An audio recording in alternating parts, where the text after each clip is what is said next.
We'd like to welcome you to the Be More News morning show. My name's Donnie Glover, and we're here with Marsha Jews. Hey, Marsha Jews. Good morning. How's everybody? Good. Fantastic. Doing well. Doing great. Thank you. Good morning. Good morning. Marsha, I think you're logged in twice. You might want to, you're logged in twice. You got two. Yeah, delete one of them. Okay, nonetheless, China Book Terrell, introduce yourself. Yvette Kane, then. Hey, I'm China Folk Terrell. I'm the CEO of American Communities Trust, a Baltimore-based nonprofit. And we are focused on economic development, but Black economic development in low-income neighborhoods, putting small businesses into low-income neighborhoods, giving them a hook for economic life. Yvette Kane, how are you? I'm doing well. Thank you so much, Donnie. I am a financial liberator at More Life LLC, and I guide women on their journey to self-sufficiency by teaching them how to transform their mind to transform their money. Okay. Marsha Jews, tell them about WKIM. So we have all kinds of conversations in real life and as well as in cyberspace, but also we have a regular weekly newsletter that goes out, and we do a lot of interviewing for conferences and events. Okay. Jay Wendell, tell them about yourself. Attorney. My name is Jay Wendell Gordon, the Warrior Lawyer. I'm a dad, HBCU grad, a trial lawyer from the DMV by way of the BMA, or the BMA by way of DMV. But that's me, Jay Wendell. And you love it. You had way too much caffeine this morning, boy. What's wrong? It's way too much. Way too much. Maybe. No. I got work to do. I got a lot of work to do. You see all this stuff behind me. Whatever.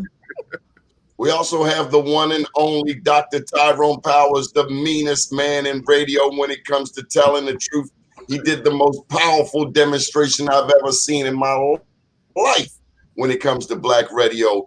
Dr. Tyrone Powers. Thank you for having me on. I appreciate the opportunity to be on with all of you. And good to see everyone. Okay. And we have with us, I want you to put your hands together for our young person of the day, Miss Kelsey Parker. She created the Think Black app. Hi, good morning. Good morning. Good morning, Kelsey. Congratulations. Thank you. Tell them about the Think Black app, Kelsey. So Think Black is a platform, that promotes and showcases Black businesses and Black entrepreneurship. And it really emphasizes the need for spending Black and promoting economic growth in our community. Awesome. Well, while you have the floor there, Kelsey, what do you think of app now? Yes, you can download it on Apple and the Play Store, the Google Play Store. All right. What do I just type in? I search for Think Black, one word. Mm-hmm. I'm doing it. Okay, China, we're going to move along. Kelsey, what do you think of 2020? I think 2020 was extremely bad, but it was also a year that allowed me to grow and see things that I probably not see things, but learn things that I wouldn't have learned if the year didn't have so many challenges and obstacles. Can you give me an example?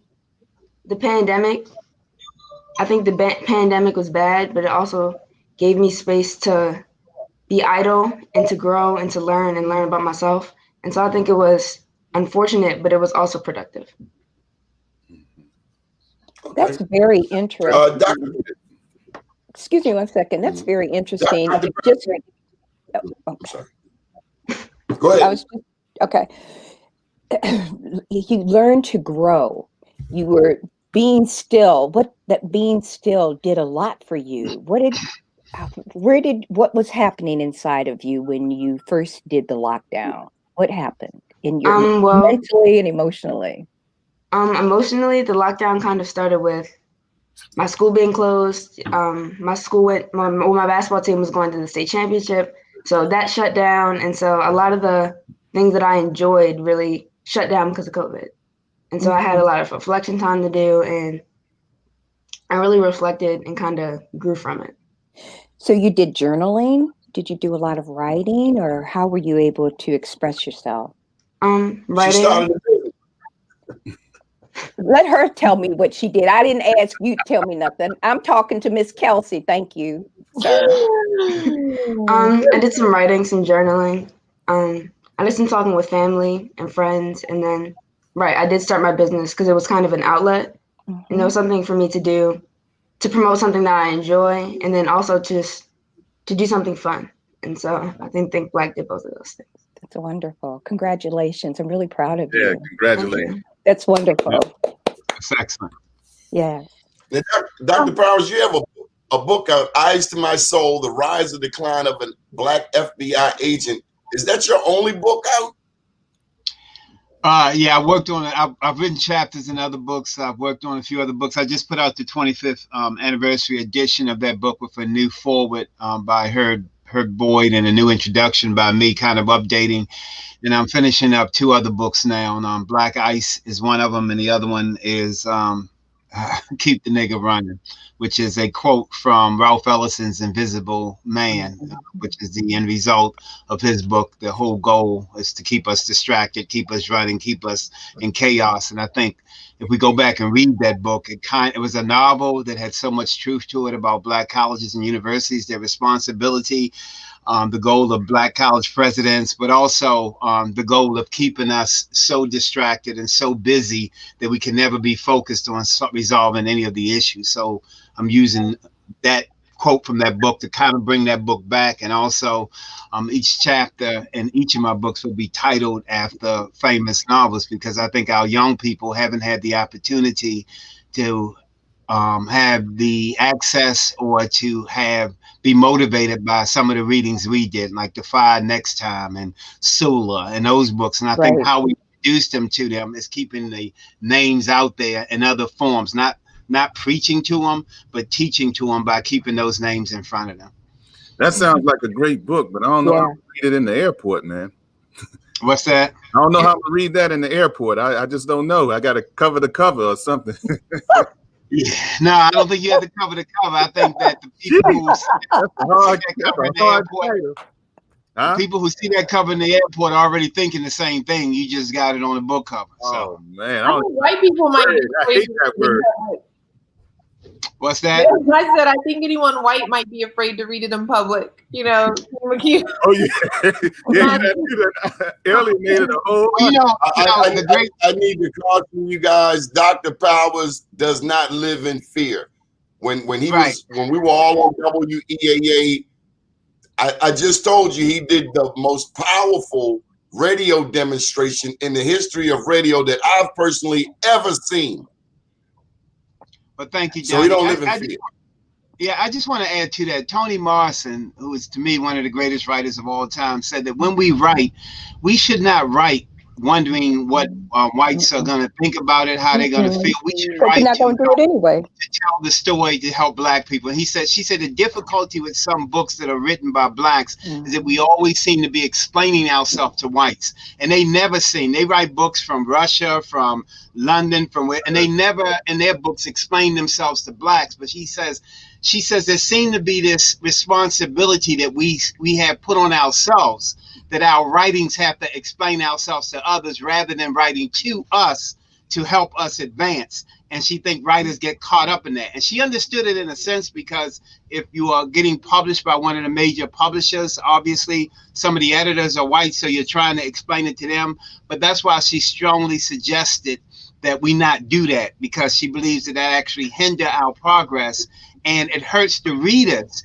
because we are even the most brilliant among us, the most who have the most education, who are the most active, who are the most in tune, seem still to feel like we have to explain ourselves rather than help ourselves. And I never want to get in that mode. I took that lesson from her In her writings, Maya Angelou said the same thing as she wrote, I Know Why the Caged Birds Sing, Right. that she was really talking to us. And then some of the other great Black writers, whether it was Richard Wright or whether it was Ralph Ellison, was talking to us and not really caring how others perceive it, how they saw it, because they don't, when they write, they don't write. Ernest Hemingway didn't write thinking, I wonder how Black people are going to see the have and the have-nots. He just wrote from his heart. He was a great writer. But he never wrote with saying, I need to explain white people to Black people. And we should write trying to explain ourselves or worried about how they're going to see the titles or how they're going to consume it to anyone else. Either they'll buy it or they won't. But more importantly, those of us who buy it will be made better for it. Well, let me. I got to take you to another level. What about Africa? What about Africa? In the sense that, you know, I understand how we have to write here. But when I went to Ethiopia and I saw a white Jesus on the wall, I realized that they were just as contaminated, if not more, than we are here, thousands of miles away from Africa. Yeah, and that shouldn't surprise us. Yeah, that shouldn't surprise us. Paul A. Ferry wrote in his book, The Pedagogy of the Oppressed, that's what oppression does. It doesn't oppress you. Oppression doesn't have borders. We have borders. We say this is Maryland, this is Philadelphia, this is Africa, this is Cuba, but oppression doesn't have borders. And the reason why oppression is so effective is because it knows no borders and boundaries. So it wants to impact you in Africa, as well as in the United States, as well as in Baltimore. In other words, the messaging, the people who propagate that messaging try to propagate it all over the world so that wherever you visit, and it has an impact all over the world. But here's the major thing with that. The ability to change that is on us. Like I said, like Toni Morrison said, writing so that when people in Africa got her book, or when people in Russia or people in Cuba got her book, they would begin to change their mindset. And we talked about this a lot, Donnie. And I have to credit you and certainly J. Wendell Gordon. We've worked together on a number of cases and all, and I've always appreciated his wisdom and intellect and your wisdom and intellect. Have you helped me to grow in so many ways? Because all of us have faults, all of us has imperfections, and none of us are perfect. So you've helped me tremendously. But what I've always said is that we are great at a lot of things. We're great at protests, from Trayvon Martin to Freddie Gray. But what I haven't seen, and I said this to police agencies or Black police officials all over the country, is the follow-up. We're not great at policy writing, analysis, the long-term things. So the things that you are seeing in Africa is because the people who put that in place wrote a long-term miseducation plan, a long-term plan that would affect people of color wherever they are in the world. What we do is we protest an event in Baltimore, but we don't link it to the greater problem so that the people in Africa can see the protests in Baltimore with Freddie Gray and have meaning for them, where they would not want to worship a white Jesus, where we could have a protest in Cuba and it have an impact in Blacks in LA. That's the kind of concept and planning we have to do. And unfortunately, I mentioned this, and then I'll shut down with this. When I was in the FBI, as a special agent with the FBI working counterintelligence, a document came across my desk, and I'll never forget it because it was telling us as we go out and interview the different communities, here's what you have to understand about them. The FBI does psychological profiles on every group so that our interviews are more effective. And it said that Black people are highly emotional, but they're not necessarily scientific. And what it meant by this, it says we do not follow the scientific method. We do not have a hypothesis and follow it through to a logical conclusion. We have a hypothesis that may be factual in nature, but after a while, we just fade away. We never get to a logical conclusion. We get to a conclusion, but not a logical conclusion. So when I received that document, obviously as a Black special agent, as I write in my book, it bothered me some, but on the other side of it, I said, you know what? We've got to start getting to a logical conclusion. So Trayvon Martin. Can you give an example of that? I'm not following. What's an example of having a hypothesis and then stopping halfway? Okay, for example, Trayvon Martin was killed in Florida. We went down there en masse and protested that. The law that we were protesting was the Stand Your Ground law. You know what law is still in effect? It hasn't changed one bit in Florida. stand your ground law. Right. So with all the protests and all the attention and all the anger, we got no results. We didn't change one thing about that law. We had the killing of George Floyd. Now we have the killing of a guy with a cell phone in Ohio. So with all the anger and all the protests and all the Black Lives Matter, what are we trying to get? What's the end game? And for those of you who play chess, you know, when you play chess, you begin with the end in mind. Every move you make is not designed for that particular move. It's designed to bring some result down the road. What we do, we play the in time game, the right now game. The game for today, the excitement game, we play that extremely well, but we don't play with the end in mind. I've heard NFL football coaches say, yeah, we lost today, but our goal was not to win a game, but to win the Super Bowl. What we do is want to win a game. And so our strategies, our planning, our policies, our conversations, our interactions, our engagements are designed to win today. In many cases, when I engage people, even though I know what I'm trying to get to, and even though they've said something to that may be an insult, I say to myself, before I respond to this, what is my end goal? Do I just want to feel good by yelling back at them, or could I have a better plan? See, white people came up with this statement that said vengeance is a dish best served cold, which means that plan for later on. Get them back when they're least expected. Set this up for victory, not for happiness today. And that's what we haven't done. But our great writers, from Marcus Garvey to Booker T. Washington and his book Up From Slavery, who talked about an evolutionary process, from Dr. Carter G. Woodson and the education of the Negro, and then the miseducation of the Negro, because we always talk about the book, The Miseducation of the Negro. But before he wrote that, he wrote a book called The Education of the Negro. And all of those books, they were planning for the long term. That's why Carter G. Woodson says, control a man's thinking, and you don't have to worry about his actions. So what? Let them sit on the front of the bus. If you train them right, they will go to the back of the classroom, the back of the bus, the back of the church. They'll go to just control their thinking. But he wrote that in the 1930s, trying to tell us to change the thinking. Not don't worry about the physical change on us, change the thinking.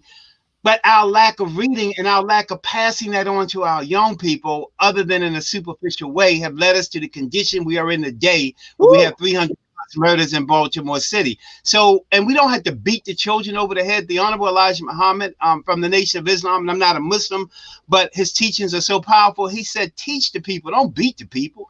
Anybody you keep beating over the head are eventually going to run away from you and run right to the enemy that you were trying to keep them away from. Teach them, walk them through it. If preaching was so effective, then in our schools and universities of higher education, we would have preachers, not professors. Preaching works in the church because we want an emotional high. In schools, when we're trying to educate people to become scientists and doctors and lawyers, we teach. So we got to teach the people, not beat the people, or not preach to the people like these young people, and walk them through it and they will get it. But we've been so busy into the emotional part of preaching, which works in church. But again, Harvard University, Howard University, Spelman University don't have preachers doing their classes on science and engineering and mathematics. When J. Wendell Gordon went to law school, he didn't have a preacher in front of him making him the great lawyer, warrior lawyer, making him so successful. He had a teacher. And because of that teacher, and then him picking up on that teaching, his law school professor didn't say, J. Wendell Gordon, you just don't get this. He taught him, he walked him along, and then he took it from there like a baton in a race and became greatness he is today. Johnny Glover, when I first went on the radio, he can tell you this, I could barely speak because I was a writer. Ernest Hemingway say those who write should write more and speak less. So I didn't even care about articulating. I didn't care about speaking because my goal was to get behind, write it in books and get it out. And then Donnie said, look, Doc, your information is great, but slow down. Damn, you saying words that don't even exist. But he walked me through that. He didn't beat me over the head. He pulled me aside. He said, I know that you are a writer and not a radio host, but I'm a radio show host. Well, let me walk you through this. And I could have rejected and got angry and said, who are you criticizing? But the lessons of all those books I read say, just listen. Listen, the brother's there's nothing he would say to me. This is what I know about Donnie. This is what I know about Jay Wendell. There's no information they would ever give me to hurt me. Right. So whether I like the information or not, it's always going to be something to help me rather than hurt me. And because I received that from Donnie, we had success on the radio. And because I've received so much from Jay Wendell Gordon, I've had success as an expert witness on cases all across this country, working a case now in New Zealand. Ooh. Wow. But let me tell you something. I needed that this morning, Doc. So Thank you. that was. And now we've got. I'm almost scared to even say. I know. Now And we've it's got powerful that I feel like it's this is going to necessary. be a great We New need to Year's hear Eve this. show. We needed to hear this morning. Thank you, Doc. I really appreciate it. So this Thank you all. This is what I say in response, out of love. Ooh. So let me start here. The word nigger, and I'm not telling you, I would never censor art. That's your title. I love it for you. To me personally, the word nigger is pure anathema. I hate the word. I hate to see it.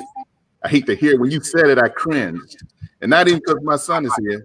I just cringe because that's how it makes me feel. And but it's your title, so that's great. I think that we also need to give credit to people like Kelsey Parker, who went through these George Floyd protests. We don't want to, and we don't want to dismiss the progress, because to them it wasn't just emotional. Because of them, we have new leadership in the White House. Her people came out and voted.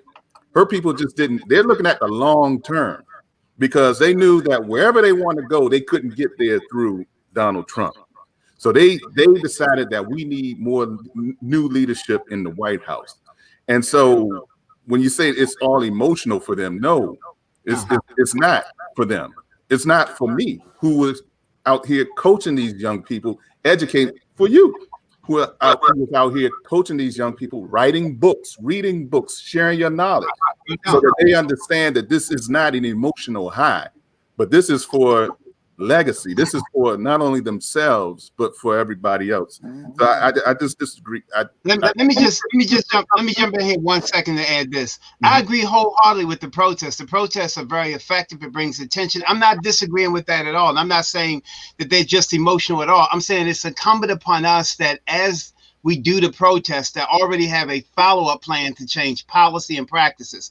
I'm not so sure the follow-up plan is putting Biden in the White House, because we've had presidents forever and it really haven't changed the condition of Black people. I agree with the discontent for Donald Trump. But what I'm saying is that I'm not, and obviously Kelsey, with what she's doing and what she's already explained, is planning for the future. But I'm talking about in mass. Look, think about this: 80% let's talk about in mass. of Baltimore City are not even online in this remote learning, this remote learning environment. So I'm not saying that. And last thing, Jay, the reason that I was using that word maybe as a title of the book, it comes from Ralph Hollison's book. It's a direct quote of what a white guy said to him after he had been doing all these great things and told him never to open this letter, just keep going from city to city. And when he got to the end of it, he realized that they took my brilliance, my ability to impact people, and they kept moving me from white liberal to light liberal, because their job was to keep me moving and never let me get focused on one particular issue. So it's a quote from one of the greatest books ever written that all would agree that many people haven't read, and the only way they read it is somehow to know what powerful statement comes out of that particular book. Ralph Ellison didn't name the book that, he named it Invisible Man. You're actually right. But he wrote that quote at the end that says, all these things I'm writing about, this is what has been happening to me. All of this running from a historically Black college university to this place. They used me in protest movements. They had me as guest speakers. They had me speaking at universities all around the world. And in the end, their only objective was to keep me running. And so that's where that title comes from. And I understand your discontent with it and how much you it's your art. It's your art. And I would never censor this. I would also say that the George Floyd protest was not something that was exclusive to the United States. That protest was worldwide. And I think a lot of countries, they're still protesting, the same issues that came out. So I think that in this country, we're in the midst of a reconstruction. That was a revolution. That was a 2020 revolution that we went through. We got to keep the momentum going, because we have the opportunity now to embrace ourselves, whereas we like to embrace everybody else, brown people, LGBT, everything, and everybody else. Now it's okay to root for everybody Black now. You know what I mean? It's okay to advocate for Black. And I'm saying this to public officials, because when you try to get your public officials to advocate for Black, it's Black and brown people, it's Black and this, Black and LGBT, it's everybody else, people of color, it's all those things. But now I can, not I, because I've been doing it, but our leaders can go into, the Judiciary Committee and say, this is affecting Black people.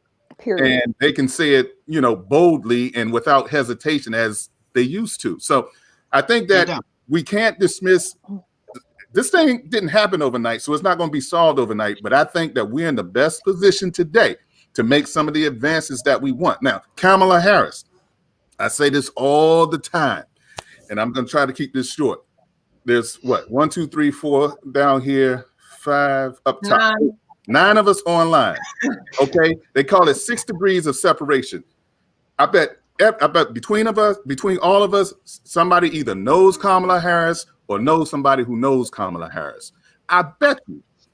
And you just start with me. I know somebody who knows Kamala Harris. Okay, so we have access now to the White House. We didn't have this access through Trump. We didn't have this access through Pence. And I always said there's nothing more intimidating than a bunch of silver-haired old women in mink coats. Why do I say that? Because if Kamala Harris doesn't do the right things, her sorority sisters, the ones my mother's age, are going to speak to her. They're going to hold her accountable. If she still wants to be appreciated and respected in our community, she's going to have to respect our community and get us some of the gains that we're looking for. Now, is it going to all come from the president's office? No. But what did young people learn this go round that we've seen before in the past? They're working on Senate races now. They're working on mayoral races now. They're working on, dog catcher, county commissioner. They're into voting. And I'm talking about down ballot. Whereas before, you couldn't even get them, you could hardly get them in the voting booth. And if they did, it was only for special elections. But now they know they have to vote for their senators every 2 years. They know they have to vote for their Congress people. They know they have to vote for their mayors and even their county council people. And they understand how these. Go ahead, Donnie. You're on mute, Donnie. You're on mute, Donnie.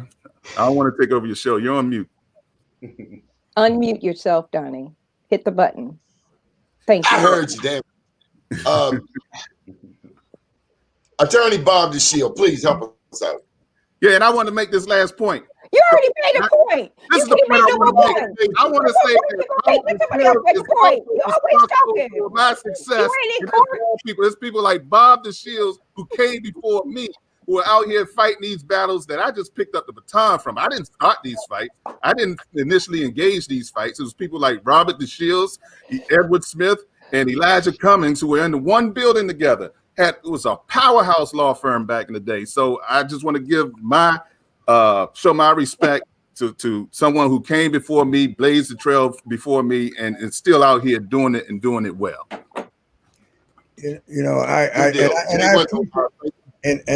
appreciate that, and really that is so important. I'm not looking for the accolades, but it's so important because it recognizes that in the race there is a baton, but you got to pass it before you die. Right.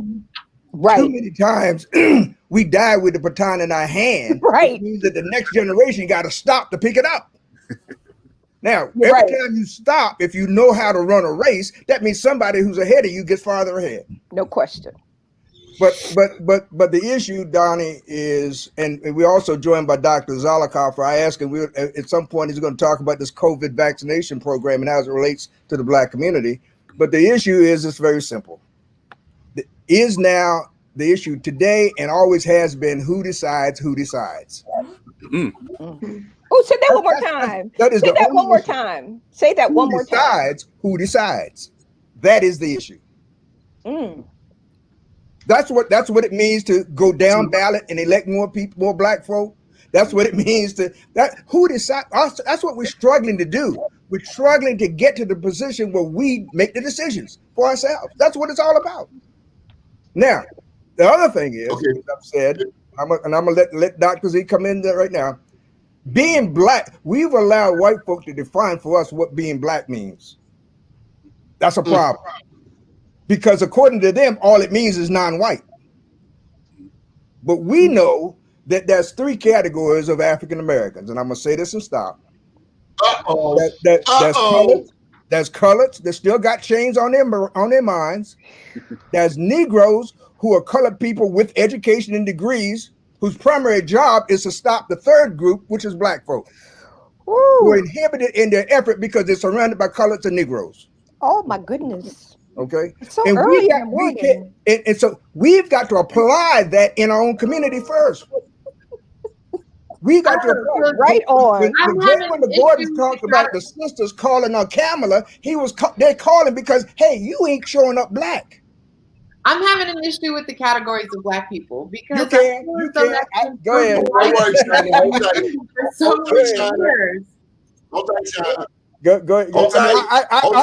have an issue. Let me say, I had a conversation just a few days ago with a friend and colleague and client of mine.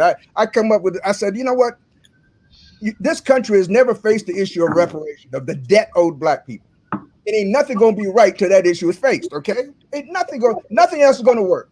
Any conversation that doesn't ultimately lead to that and payment of that debt is a conversation that you probably could have avoided because it's not going to be fruitful. You can't dance around the issue.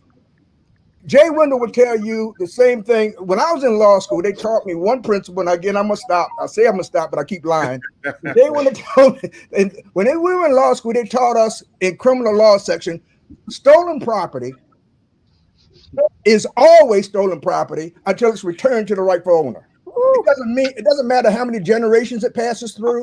It doesn't mean how many bank accounts it gets laundered with. It doesn't mean how many people claim it had nothing to do with it. If it's stolen, it simply ain't yours. Period. Ask any pawnbroker. Okay.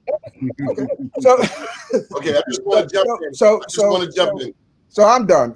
Go ahead. You just warm it up. So for those that don't know, and if you're just tuning into the BmoreNews morning show, a special thank you to Dr. Tyrone Powers, also to Attorney Bob DeShields for demonstrating and teaching manhood in the city of Baltimore. So we commend you, men, for being the big brothers and fathers that you are. Dr. Z, I haven't seen you in a few years now. How you been, Dr. Zalakafa? Hanging, brother. Good fine. You got the ball. What's the deal with COVID? The deal with COVID. It's the deal with COVID is that we need to put a mask on. And I might have to like the governor say, put your damn mask on. Right. And we as a society need to get ourselves to a point of being taught. I think a lot of this is a lack of a centralized effort. So it's put us in disarray. We're just rambling and scrambling around with no focus, no leadership. And you see that the most powerful country in the world has had a death rate that's astronomical. And it stems from basically lack of knowledge. And every day in the office, I could provide that knowledge by looking at what we need to do to get it enhanced of how we deal with each other when we get into community situations, such as when we have our Thanksgiving dinners, they tell you don't do, but you know you're going to do. So we got to look at how do we go when we get a bunch of people in that one room? How do you navigate that room? So every day in the office, when I see somebody, I look at what the health department's doing with the contact tracing. It's not enough when you just look at and tell somebody to quarantine. We need to pull our people together and say, how do you effectively wear a mask? If somebody walks out of your house and they go to the neighbor next door and you don't know what they did, when they come back and if it's your wife, she not coming around you again without a mask. And we sometimes lose that focus because family, we are friends, but in a pandemic, the family is your enemy. They like aliens. You got to get back and forget that I know this person because that person will bring you a death. And I've seen it tremendously throughout the office as I continue to fight this from young ages to old ages. I think the biggest problem we've had throughout this society, this whole pandemic, is lack of financial back. We threw everybody in financial disarray. That looks good there, Marsha. You're putting a good mask on. So we're up there. So financial disarray, and you did not have a central plan in either one. You can't let people sit back and suffer economically and think they're going to follow a mask mandate when they can't feed themselves, when they can't be housed, when they can't even do anything that's functional norm. So what I've done in the office the whole time, I didn't follow CDC because we act like the CDC is a god. CDC actually told you no, wear no mask and told you to wear masks. It's not that that's a bad product. It's that you did not centralize your message. And we suffer comparably in that number. So you know that number disproportionately is Black Americans do that. And we have to centralize that voice and centralize the message to get out here and say, how do we functionally take care of this? That is the key. And then we got the vaccine, of course, coming. And, we scared of that. And so when we look at doing the vaccine, it's going to be a good product, but right now we can't even get it to healthcare workers right. You go around here now, half the hospital working crew has it, and some docs don't have it. So even with that, we don't have a sequel. We really have had the poorest gathering of minds that I've ever seen, and we got all the talent in the world. So it is amazing. Dr. Z, did they follow the scientific method with the vaccine? Scientific method. Vaccine, did they follow? Yes. The best thing about the vaccine, you had new processes, not how you normally make vaccine from an egg-based process. This is now a genetic done on a computer.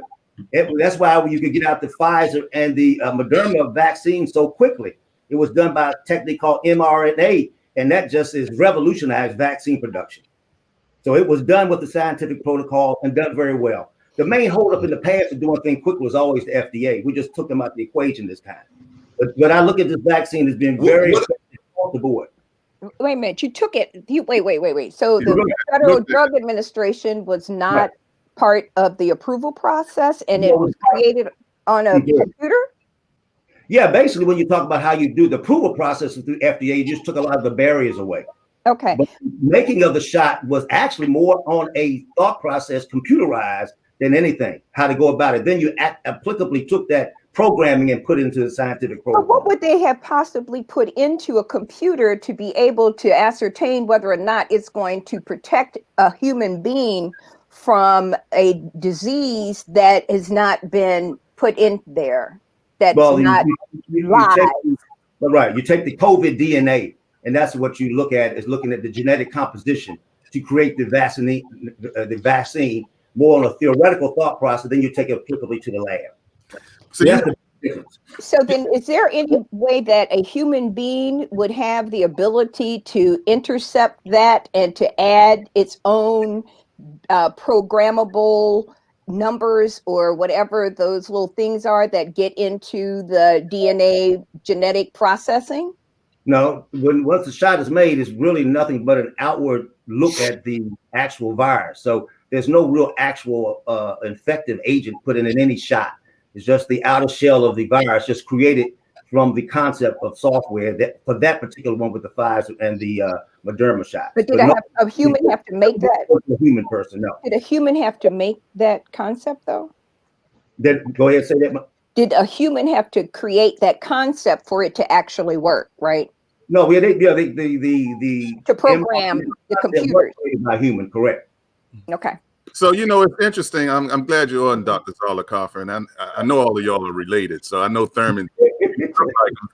I know you got something to do with Thurman, or he got something to do with you, or y'all got something in common in addition to your name. But I've been debating this issue with so many people. They've attacked me from left, right. I'm telling you. I have a podcast of my own, and I'm not going to mention it because this is Donnie's show. I have a podcast of my own. You already mentioned it. Huh? You already mentioned it. I did? Yeah, you said I have, and everybody know it's you. Okay. Donnie charge you advertising fee. Yeah, and we're going to send you a bill, boy. We're going to send you a bill. I brought in an infectious disease doctor. She had helped me with one of my medical malpractice cases. She's out of New York. She's just a fantastic infectious disease doctor, and just very smart, just knows a lot. And she was saying that she's going to take this vaccine. She's a cancer survivor, and she's an infectious disease doctor. She's going to take this vaccine. I have a friend of mine who's in the pharmaceutical sales. Sales. So that is selling pharmaceuticals. He studied the vaccine, and he's trying to get information out to us.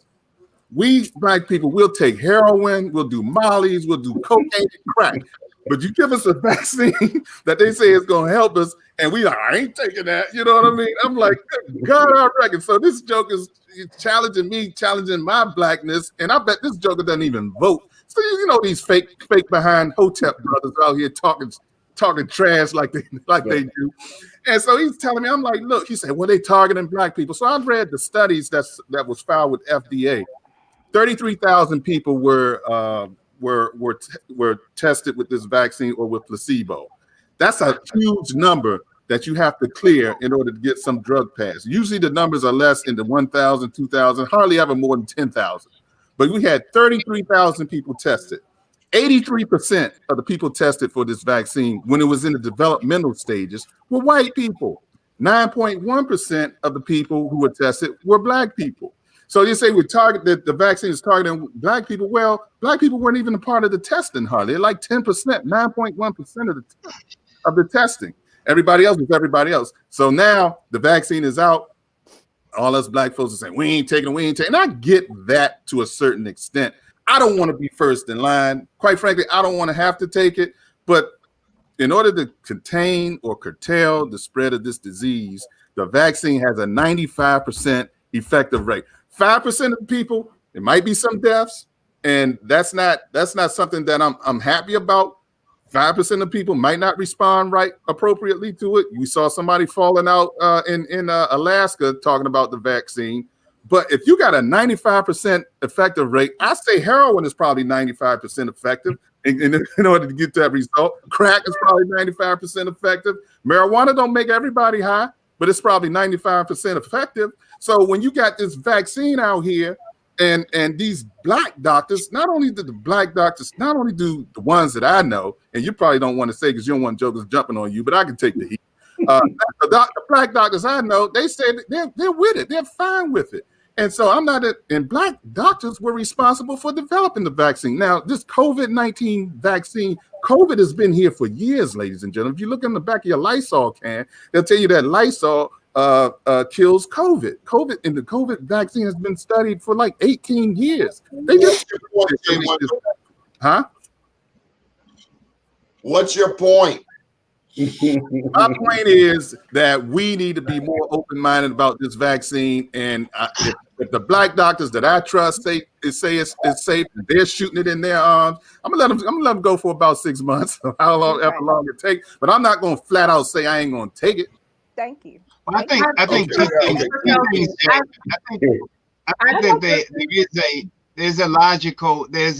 it's a blessing that people are questioning it, because for so long from the Tuskegee experiments forward, we didn't question anything. So right. it may, and I understand it. And what you just did, what Dr. Z has done and what others are doing, we need to do that with our people gently, because we really do have a great reason to question anything brought to us for us to put in our body. And not all of us do heroin and cocaine and marijuana.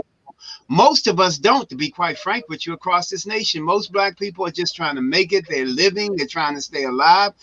But we really should. And educated people, having been through what we've been through, from slavery to today, and as Donnie said, all over the world, should question this. And that's why we need what you just did, but we do understand why our people are hesitant. So we need to, as I said before, we need to teach the people, walk them through it, because the reality of the matter, I'm proud that we are questioning and not just accepting anything that is given to us and put in our arms. The statistics you gave is important information to give the young people, to give the grown people, to give the seniors on this platform, on other platforms. But I do really want to congratulate people on not just accepting, because we've done that for all too long, which has got us in the condition we're today. So I agree with you that all the signs indicate that, but we've got to walk people through that sign gently, because people are hurting psychologically and mentally from all the other things that have been done to us. That's right. And so I agree. And let me clarify, since let me stand corrected. Okay, make it short. We got a lot of people on here. I know. That's where you ain't in court. Let me stand corrected, because I brought my battle on the internet to this platform. Yeah, so make it short, because we've got a lot of other people. Let me stand corrected. And I agree. And at the end of even my battle online, I was like, look, take the material, read the material. Don't read these bad sources. Because you can find bad in anything you look hard enough. I mean, I know that as an attorney. We're gonna always find. You just muted yourself. That's okay. Somebody cut him off, one or the other. It was probably Donnie. I want to hear from Quebec. I haven't heard from Quebec yet today. Quebec. Yeah, well, I just Wait, hold on, Bob. I had a conversation the other day with the president of the. Oh, y'all out of control. Excuse me, Mr. Shield. I just want to say one thing before you continue. Okay. Sure. First, Mr. Powers, congratulations, first of all, on completing your books. I know that is a great accomplishment, and I did hear you on WEAA when I was a student at Morgan State University for a period of time. Can't hear you. That's not me, Donnie. That's Yvette. We need to hear from her. Can't hear you. You're muted. Donnie muted her. Now That. Okay, yeah, muted me. So my question Yvette, I need you to hold tight for a second. Can you hold tight for a second? Yeah. We have a young person here, and all of what you're talking about is about her. Can we hear from her? And I'd like her to plug her business and what she thinks of us adults. Kelsey, you.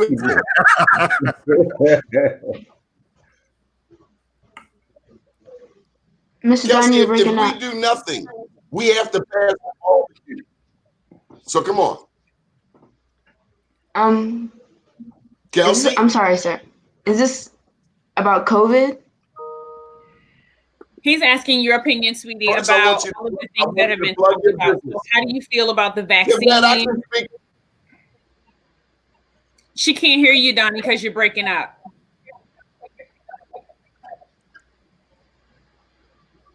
Kelsey, can you hear me? I can hear you now. Okay. So plug your product, please. Well, Think Black is, again, it's an app, it's a website that basically showcases and promotes economic growth and support within our community for our businesses. So we want to emphasize with our directory where to find Black businesses easily, because a lot of people complain about not knowing where to find Black businesses, not knowing what Black businesses do and how many Black businesses, especially in our city, there's so many Black business owners in all fields, and there are a variety of those businesses to the point where there is no reason for us not to support our own. And so with Think Black, the brand is to think Black. When you're shopping, when you're looking for a service or looking to support someone, support our own, because we're not going to get anywhere if we don't do it within our community. Yes, the app is national. What made you do that, Kelsey? What made you start it? Well, I started it in the midst of the George Floyd protests and the racial tensions within our nation and within the world, really. And I think that kind of pushed me to say, we have the power to push our agenda and what we want to do. And so we have to push it and promote it within our community first. And I think with the corporate reactions to the protests and things like that, and outside of our community, how they responded to us speaking up and making our voices heard, when we do that, we go farther. So when we support ourselves and support us economically, we can go way beyond what we really think we can. Absolutely. And for business owners, for just regular consumers, you can download on Apple, Android. You can visit our website at thinkblack.net, and businesses sign up. You go to our the List with Us page on our website, and you can list up completely free. Thank you, Kelsey. Anything else you want to add? Because we have to look out for you. Mm-hmm. Speak your piece. Don't let anybody stop you. Anything you want to say? About the COVID vaccine, like Dr. Wendell said, I really do want to take it, just not yet. I do want to take it. I want to emphasize wearing masks and social distancing and stuff like that, just because within my generation, we are really trying to push getting rid of the pandemic. Not all people, but we're really trying to say we want to get rid of it. We want to go back to school. We want to go back to socializing regularly, seeing our families, going to sports events. And so I think for us, it's just a matter of staying consistent across the board and really doing our part to push and get rid of the pandemic. You know, if I may, and that's great, but what what too often, Donnie, when we think about black business, we think at the retail level. We think at the consumer level. We don't think, and that's not the level where decisions are made. It really isn't. When we think about black business, we got to think more holistically. We got to think about the professionals like Dr. Z and the tremendous work that he does every day. We got to think about the lawyers like Jay Wendell and the work that he fights every day. And the other, it's at that level where decisions are made, not in barbershops or restaurants. I mean, with all due respect, and I got a lot of barbershops and not barbershops. I got a lot of restaurant clients, and that's not where the decisions are made. Because that's not where the control of the money is. That's not where the control. Yes, the economy depends upon consumerism and people buying, but somebody made that decision. Hey, let me tell you, on Kelsey's app, Jay Wendell can sign up. So I just downloaded the app today. China Cavett, I cut you off. Please take the floor. No, I'm just saying that I want to make sure that there's no confusion. I just downloaded Kelsey's app, and Kelsey, correct me if I'm wrong, but Jay Wendell can sign up and put his Black Law business on the app. Tyrone Powers can sign up and put his Black book business, radio show, whatever he's got going on the app. I just saw some Black dentists on there. Black pediatrician, Dr. Z, can sign up. Am I right about that, Kelsey? Definitely. It actually promotes all Black business and professionals. It's not reduced to businesses on the consumer level. So you can get a lawyer, a dentist, a landscaper, things like that. I apologize. I apologize. I wasn't as clear as I wanted to be. Let me apologize. Listen, Kelsey, I think that what you've done is right on. Okay, like right on. And I need you to send me a copy of your logo. I have a weekly newsletter, and it goes to a little over 8,000 people that are important, right? Send me, and a lot of them are entrepreneurs or they own businesses or they're professionals. Send me your logo, MarshaJews@gmail. That's easy. I mean, you see it there, MarshaJews@gmail. Send it to me today. I got it going out tonight, right? Send it to me, and we'll keep it with a link to how they can do whatever. And then you can manage all of that. And then take that, and we're going to talk later, because I'm very proud of what you're doing. How old are you? 15. 15. Go on, girl. Go on, girl. What? Right on. Right on. Send it to me, and I'll include you tonight. So make sure you do that, right? Yes, ma'am. This is really powerful. And thank you so much for thinking about our community and the work that people are doing and giving people access on how to get in touch with Black businesses. This is huge. And you have done something that many grown folks have not thought about. And I think that you have a bigger vision, and I'm looking forward to seeing to where you are in the future. Thank you. I think, I know that this is something that's been instilled in me by older people like you all that really focus on pouring into the younger generation and emphasizing passing the baton. And so I think people like you all, people like, Mr. Glover, who gave me some help and some support and guidance through this, and my grandparents, things like that. So I really do appreciate the older people kind of pouring into me, because without their information, this wouldn't have ever really came into. This is wonderful. Thank you very much. ThinkBlack.net. Is that correct? .net. Yes. .net. That's wonderful. So I'm going to sign up. I need to have a sign. I see my signs. I got to have my sign on there. Let me be bold enough to ask a rhetorical question. What does that mean? I asked the question to the president of Harbor Bank. I asked the president what does it mean to be a Black bank? What does that mean? Does that mean I don't have to have a 750 credit score to get a loan? Does it mean that you're going to tailor your services to what I need to run my business so that I can implement some of my changes and don't have to worry about making your note payment on time? Does that mean that what does it mean? Because the fact of the matter is, right or wrong, most of us have mimicked our success and are striving for success by what we see white folk did before us. I didn't, you know, before when Park Sauces was still in business and Ray Haysbert and all were good clients for many, many years.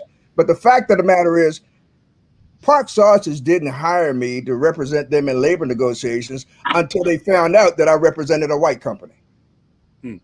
Then I was good enough for them. That's what I'm talking about. And I know that I'm not, of course, Kelsey is at 15 years old. I would love her to spend time with my 9-year-old granddaughter, but I wasn't disparaging what Kelsey's effort. I applaud her for being willing to listen to people over 40. A lot of folks ain't willing to do that. Some of them in elected office. I'm proud of the fact that she's 15 years old. I mean, right. Exactly. Y'all sitting around all this. Y'all need to behave so she can see how. Exactly. But our biggest problem is not white folk. Our biggest problem is the training and education that white folk gave us.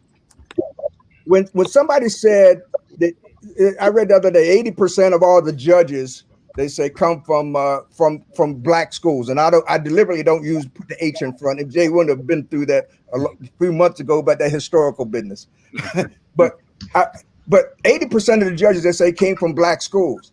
That's great, but where did they get their law degree? Where did they get the training that they received just before they put their hands on the community? There's only 5 black law schools. 2 of them now, the student population is almost 50% non-black. So the point is, education. Education is the key, but the ultimate decision is it goes back to paying your debt. It goes back. You got to pay your bill. I don't want you to give me that. Just pay your bill. The bill is running. The account is open. The interest is accruing. Pay your bill, and we don't have to have these discussions. China and then Kavette. I'm still waiting to hear from I'm picking it to Kavette. Go, girl. Well, congratulations again, Chelsea. Kelsey, I'm sorry. I have a stepdaughter named Chelsea, so it's rhymes. Kelsey, I'm very proud of you. And I know how much time and effort that takes putting together a process like that. My son has worked with some software development, and it's a great undertaking for you. And I encourage you to be the one who reaches out to your peers and encourages them as well to take the same initiative that you have taken, and not just talking about a situation or, going out to protest about it or, having, more conversations or listening to other people talk about it, but actually doing something. Because that's what makes the difference, so continue to do that. The other topic that I wanted to make a comment about was with you, Mr. Powers. In your conversation, you spoke about how it's not our responsibility as authors to explain the Black culture to white people. My question is, how would you state that would be a better way for us to explain our culture to white people, because they obviously don't understand in many cases. I mean, even through this pandemic, I've seen in so many situations where white people who thought they understood have come to an awakening, just not even realizing how they even played a part in this systemic racism that continues to plague us. And so how would you encourage that we share that information with them, if not through our literature? Yeah, my argument was that we don't have a responsibility to explain our culture to white people. We have a responsibility to help people like Kelsey. We have a responsibility to help Black people, and they don't need an explanation for us. Malcolm X once said that we keep saying forgive them for they know not what they're doing, and he said they've been doing it for 400 years. They know exactly what they're doing. So we don't have to explain anything to them. I'm saying that, as Toni Morrison, the great writer, said, it's right for us. When you're writing your books, when you're doing your work, do it for us. Don't worry about, I've got to explain this to white people. I got to break this down to white people. I got to help them understand our culture. My daughter once said to me, I was hired to do a diversity training. She said, Dad, I'm glad you are going off to do that diversity training. She said, but it couldn't be me, but for a contract. She said, because I refuse to try to explain to white people why what they're doing wrong to Black people is wrong. She said, if you don't explain to a murderer that murder is wrong, you don't explain to a rapist that rape is wrong, they already know it. They already know it. And for you to think that we've got to somehow explain this. When all the education system, all the businesses, all the socialization, all the television shows, let them know that this is evil behavior. Oh. You shouldn't have to explain that anymore. So from the other standpoint, I just think we have to write for us. Kelsey is doing a tremendous job. So extremely proud of her. Her thinkblack.net. She's talking to us, with us, for Black businesses. She's not trying to, because she's saying there's enough of us to support her business, to support young people, for us to have success, whether they ever come on board or not. The right people will come on board. Booker T. Washington made an excellent statement when he was talking about not worried about integration. He said, this is a fundamental fact. He said, excellence can create integration. If you create a great product, people may secretly buy it, but they'll buy it. He said integration can never create excellence. Sitting next to a white person, going to school with a white person, sitting on a toilet with a white person, eating in the same room with a white person will never make you excellent. But excellence, create an excellent product, be an excellent doctor, be an excellent writer, and somehow, whether they acknowledge you or not, and we don't need to acknowledge it anymore, because only what we do for God will count. Their approval. Your response will buy no product. So I don't think we have to explain our culture. I don't think we have to cater to them. Just be excellent at being Black. Be excellent at being us. And then all the success that we desire will come to us. Be an excellent doctor, an excellent lawyer, an excellent Powers, your response would be that it is not our responsibility to educate them, but it is their responsibility to get educated. To learn. Yes. Yeah, and I would grant this to you. Many of them already know wrong is wrong. People know when they do wrong. They may want to deny it. We're very defensive, but they know it's wrong. They absolutely unequivocally know that 400 years of slavery, that having mothers mate with their own sons so you can make a better slave is wrong. That lynching and killing Emmett Till, or assassinating Dr. Martin Luther King, or the bad school system that we have, they know that we are not innately evil. So when you have an education dropout rate, according to John Hopkins, not to the Department of Education, that's of 70%, they know something is innately wrong with that, because these children can learn. They know when you are keeping people in poverty that it's innately wrong. So we don't have to explain that. And let me tell you this. They will get it if we just pursue excellence. When Kelsey does what she's doing with Think Black, when Dr. Z does what he's doing, when Jay Wendell is in court, if you ever seen him do a closing argument, the white people on the jury be saying, "Damn, he don't have to explain Blackness and greatness to them and how they were wrong in a criminal case where he's getting someone exonerated, or in a civil case when he's suing someone. They can see excellence." That's what Booker T. Washington was saying when he said that integration can never create excellence, but excellence can create all the integration. So focus on being excellent in every single thing you do. And either they'll come along or they won't.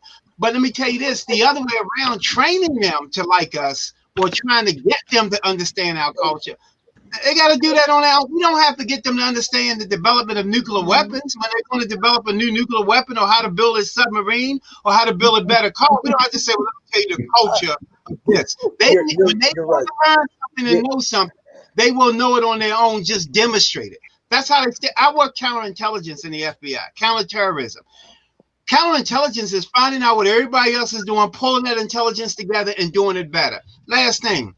John Thompson's new book is out. Book is out. I Came as a Shadow. It's a brilliant book, but here's what he said that he found problematic, and this is how he helped the young people on the Georgetown basketball team. He said he was tired of Black people saying that they want equality. So why does a person ever wants equality? You want to be better. He said the mere fact that saying that you want equality means that they are better. You want to be equal to them. He said, if you strive to be better every day in every way, no longer have the conversation about equality, have it about excellence. Same thing Booker T. Washington said, same thing Marcus Garvey said, same thing Dr. Carter G. Woodson said, same thing Sojourner Truth, Shirley Chisholm. Hold on, wait a second. Thank you so much today. Good morning, Baltimore, and Happy New Year to everyone. I have to go, but it's been a pleasure this morning. I hope you all have a Carter Grant Woodson book, of all the books that haven't been mentioned, The miseducation of the Negro is the most important, because what he said was the educated Negro is our worst enemy. Now, why did he say that? Why did he say that? He said that because, in my opinion, you don't have to be white to be a white supremacist. All you have to be is somebody who believes that white people are superior by nature. Well, 70% or more of black people believe that this very moment. Believe that this very moment. Do we have any white black if tomorrow morning white people disappeared, 65% of black folk will commit suicide within 48 hours. Ooh, y'all Are there funny. any black white supremacists in Baltimore today? Sorry, Mr. Bob, yes. are there any black white supremacists in Baltimore Absolutely. leadership today? Absolutely, most are. Hey, Donnie, they sit on the Most are. Maryland Judiciary. It's not their fault. It's because that's the way we were educated. That's what I'm trying to explain. That's the way we were educated to deny value in everything that was us. Brown v. Board of Education said that any institution that's predominantly black is necessarily inferior as a matter of law. Period. Period. Dr. Zalakoffer, you've been a doctor. Your daddy was my pediatrician. Right. Your family has been doing business in the city of Baltimore for generations. We're gonna give you the final word, and then Marsha has a special guest to make us all smile and laugh. So, Dr. Z, and also thank you for taking care of our community, and thank your family for being service to our community, all my life. All right, my buddy. And I do got to go run and see some patients too. But anyway, let me just take something back to Wendell was talking about. The COVID virus is a cold virus. It is not the one we see now. So even though it's been around for a while, this is a more virulent strain that caused this one's demise where the others didn't. So it's a whole nother product. I think the biggest thing is commending Kelsey and everybody on what we do as people, young, old, and different, because I do young people because I've been doing pediatrics for 32 years now. So I commend you, young lady. I'm proud of you, what you did. Keep the good work going. And also understand that it is not about the COVID. The COVID just highlighted what we have. It's a disparity in healthcare. Right. What I do in my office every day is provide healthcare whether you got a dime or not. I don't care if your insurance is good. I don't care what anything is good. You walk in here. If grandma's out there with you and she's sick, you bring her to the back and we take care of her. And we have to learn as folk, it ain't about the dollar. It's about the cause, it's about the heart, it's about giving. Yeah. And we have to do that. And that's not just because I said it, it's a working process. It's the lifestyle. That's right. I can't do this without that. Still got your house sitting in the hood. I'm only doctor on Fulton Avenue. So what I'm saying to you, you don't run from your folk. You involve yourself with them. Good folk are everywhere. Everybody's not out here killing each other. We got good folk in our communities. We've caused them to be centralized. We took the project down, and guess what? We lost our power. Because when folks ain't all in one group, you are forgotten. And we as black folk got to remember that all economic groups, all of us, rich and poor and indifferent, have to be given to each other in order to work out this situation so we can continue to die at a disproportionate rate. We got to look at education, giving, and open our doors, and it ain't about the dollar. What type of doctor are you, Dr. Z? What type of doctor are you? Well, I'm doctor of everything, but my trade is pediatrics, but I do everything. Okay. I take care of folk. you being grandma to me, I take care of her too, so it doesn't make a difference. And I have an urgent care within the thing because I provide care, like as Donnie was saying, to the complete city, and it's been a thing that's been on for many moons, many years. So, and I'm happy to have a chance to talk with y'all. I appreciate your time, and hope I'll come in here again. We'd love to have you. Thank you, Dr. Z. Yeah, I appreciate it. Very much. We appreciate your input. And continue to do what you do. We are really grateful. I appreciate Dr. Z, what's the name of your office? Michael Zalakoffer, just my whole name. They just call me Dr. Z. So the office name is Dr. Z. How you spell Zalakov? How you spell Zalakov? Can you put it in the chat? Huh? Can you put it in the chat? Let me just write it down. I'll put it in there. We'll hook it up. We'll put it in there. Zollicoffer. Zalakoffer. Zollicoffer. Right. All right, I'll put it in the chat for everybody. Oh, everybody already did. Okay, good. All right, everybody have a good one. All right, you take care. Happy New Year. All right, thank you, everybody. Appreciate it. Yeah, take care. So I'm very excited. We have someone with us, comedian Queen Aisha provides quarantine comic relief via monthly virtual comedy shows. And she has the onset and duration of COVID pandemic changed the trajectory of everybody's life for billions of people globally. And so she was forced to close. Many businesses were forced to close. So she debuted her first funny $5 Fridays virtual comedy show via Zoom in September. And the show is a virtual replica of fans attending an actual comedy show, which includes a digital waiting room, voiceovers, and visual graphics. I'm not going to get into most of this, but Katanya Lester is her publicist, Rashawn Hodge is her production manager, and Asata Hogans is her production specialist. But I'd like to introduce her because she's also has one of my favorites, DJ 5-Star and DJ C. Devon and DJ Pound are all part of it. Would you please help me welcome comedian Queen Aisha? She's going to bring us some little comedy today and talk about her upcoming show. Hey, everybody. Happy New Year's Eve 2020. Baragani, Kaumba Creativity. Did you get your $600 yet? Think about the creative way you're going to spend that. And then you got a rapid refund coming too. Are they letting y'all do rapid refund? Since they done gave y'all all this money. How y'all doing? Kelsey, you rock, girl. You rock. Thank you. What's up, Jay Window? I think you owe me some money, so you need to go ahead and get these $5 tickets. For you get these $5 tickets for tomorrow. Get the experience. $5 tickets? How you gonna make money on $5 tickets? No, this is the thing you missed. Did you hear what Dr. Z said? What did he say? It's community. It's community. It's the give back. We don't know about that. It's the give back. It's the give back. It's free then. Done. He got me muted. How y'all doing? I'm so excited. You interested, Donnie? What's up, man? You sleep? I know what he doing. He ain't even looking. I'm showing him my award. He Donnie looking at animal shows or something. Anyway, sale or something. I have my monthly comedy show. We started September 2020. I wanted to find a way to do a give back, just to help the community out, just to be a little small distraction to bring some happiness and some joy. We did $5 because it sounds good for the title, and a lot of people financially are truly struggling, you know. So we was like, okay, we're gonna make it $5. I tell them straight up, before you click on the link, your $5 is spent. So come on up in here with your hair bonnet on, fry your chicken in your bed, whatever you want to do in your home. You might be dressed from the top down to your waist. Come in, have a wonderful time. We're gonna laugh for an hour, and me and my team, we put a lot of effort into the show as far as the production. And we have Baltimore's own DJ 5-Star from 5-Star Enterprises, who will be joining us this Friday for our first show on New Year's Day tomorrow to bring us some live music. Okay, so I just want to shout out my team, all of my fans and people that have come through already, and it's constantly growing.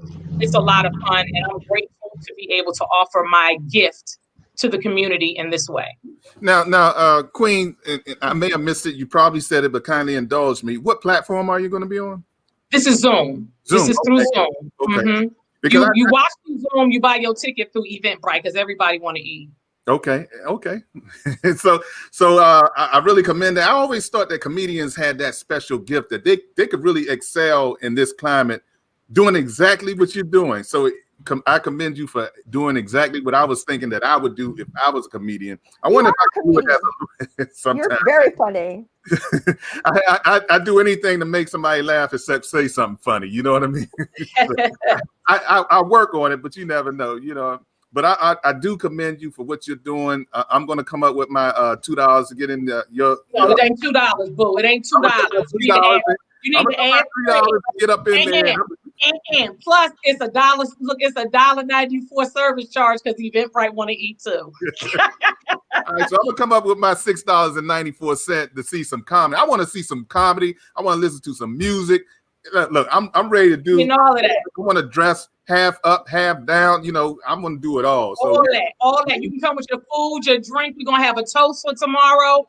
All of that. It's a wonderful experience. People really come out and have a really great time. So anybody that's listening, when they watch later on, it's going to be a lot of fun. And a lot of people not going anywhere. If you're really quarantining and social distancing properly, then you're in the house, you're gonna look for something to do after you finish eating everything you ate for Christmas, Christmas Eve, New Year's Eve, and New Year's Day. So come on in. Now, Queen, we got the COVID out here. Your comedy show ain't gonna put no virus on our computer, is it? We're not doing none of that. Let me tell you something. I gotta sometimes social distance from myself. You understand? And then when it's a new year, we all go into this health fitness kick, right? So I'm trying to fight off my quarantine 15 plus. Me too. Okay. Me too. I looked up a boot camp at 1 o'clock in the morning. I said, you need to get your whole life, your thighs and your inner thighs, all that together. So I do boot camp in my house through Zoom. I'm in Atlanta. I'm in Atlanta area. So did you say 1 o'clock in the morning?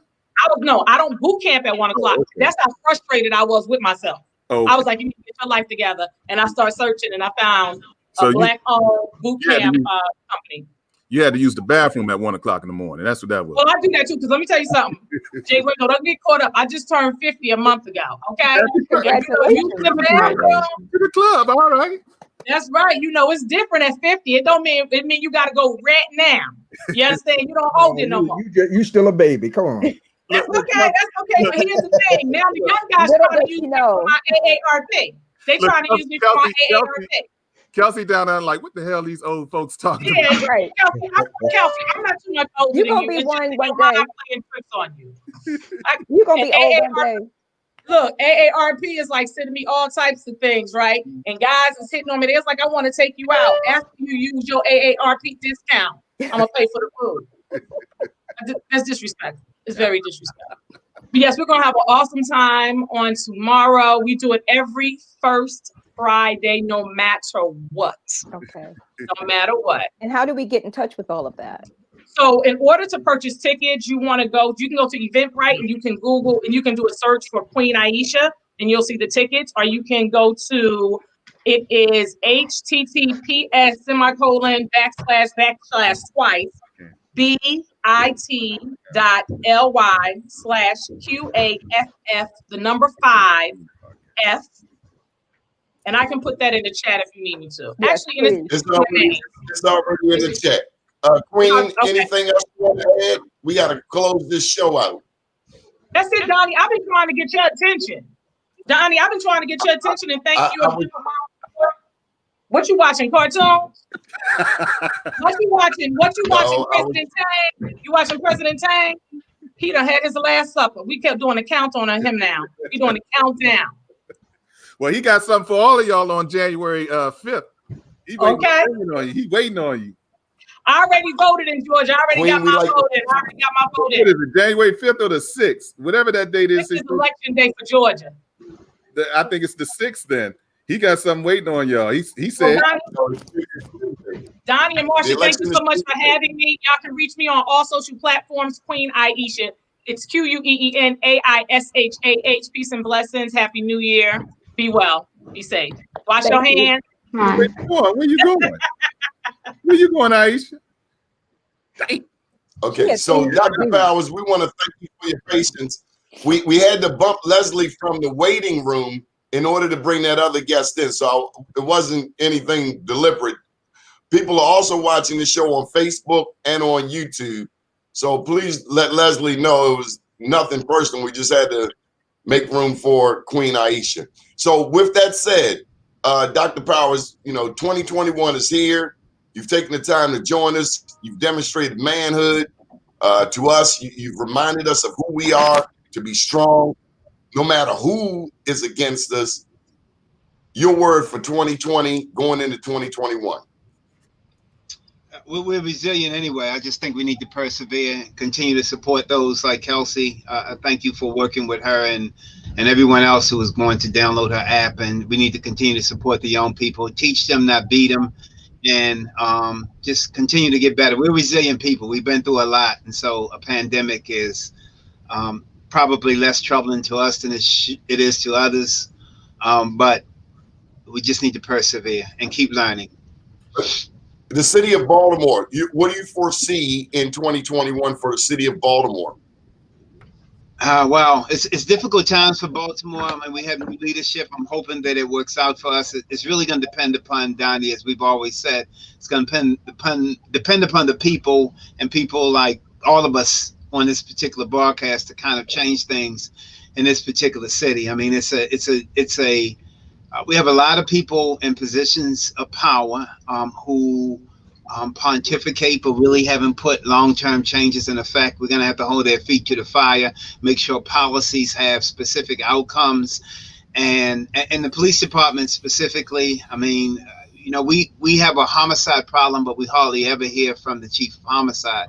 We hear from the chief of the police department, but if you're the chief of homicide, if we have a homicide problem, I need the chief of homicide to give a press conference. I need to know who he is. I need to see his face. I need to hear him explain why we only have a 30-some% clearance rate.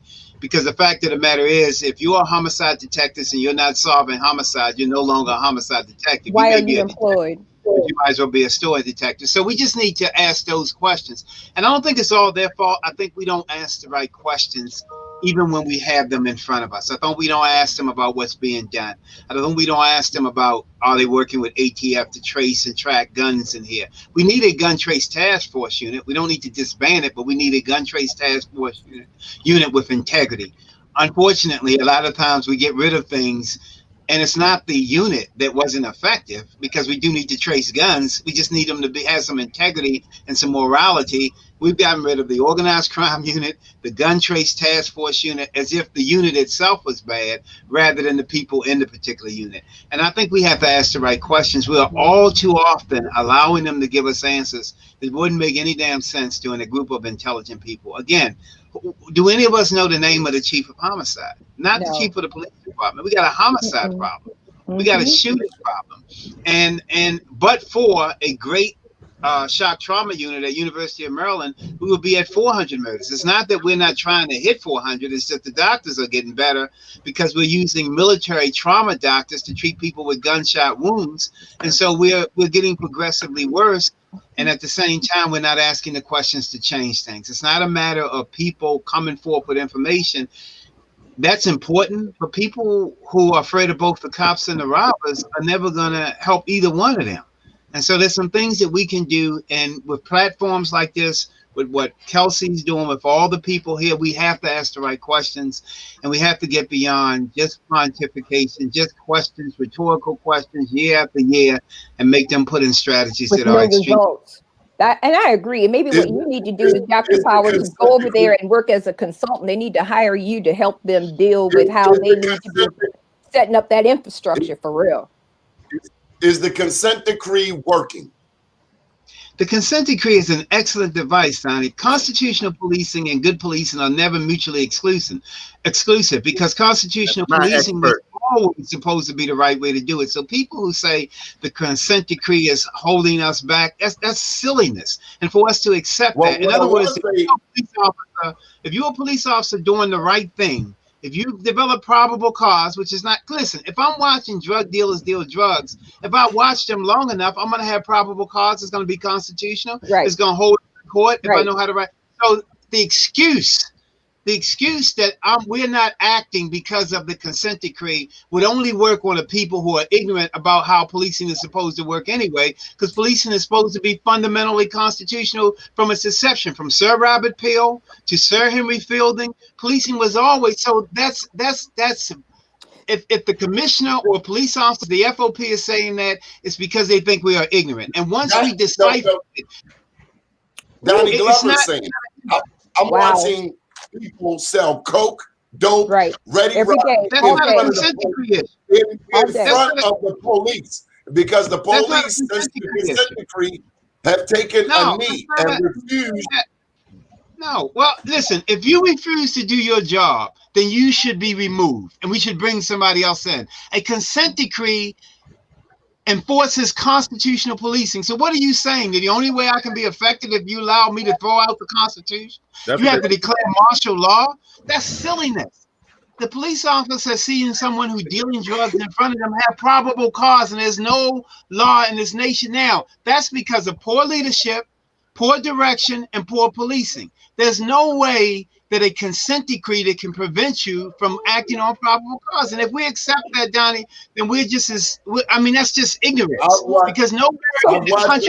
What is the vehicle that is needed in order for these people to be able to be arrested? Leadership and training. And I tell police officers, I do training. I'm working with the state's attorney in Prince George's County. I've worked with numerous other jurisdictions. If you know what probable cause is, and if you have probable cause, then you act. And there's no one in this world, not the Supreme Court, not the Maryland Court of Appeals, the Court of Special Appeals, or any other court is going to declare your activity wrong. So if they're telling you, Donnie, I want act because of the consent decree, then they're lying to you. And in fact, it's an insult for the FOP or anyone else to say the consent decree is tying out. Probable cause is probable cause. And the criminal justice system, the Supreme Court, the Maryland Court of Appeals, the Maryland Court of Special Appeals, the District Court, and the Circuit Court have not changed the definition of probable cause. So that's just a lie. And that's poor leadership, poor training, poor direction. If you bring in 21-year-old officers, think about this. Policing is the only field in which you can bring people in, give them the authority to remove another human being from existence, right? Based solely on their judgment. So your training has to be tight and right. And if your training is telling people the consent decree is stopping you from making arrests, then your training in the leadership of the police department is wrong, not the consent decree. That's silly. There's other cities that dramatically reduce crime with a consent decree. There are other cities across this nation. So if they're telling you that, Donnie, then we need to sit down with them across the table with logic, with facts, with history on our side and explain differently. The only way that explanation would work is in a city full of people who you want to insult and consider ignorant. The only way that they would even utter that, the FOP can only, listen, the head of the FOP has a high school diploma, right?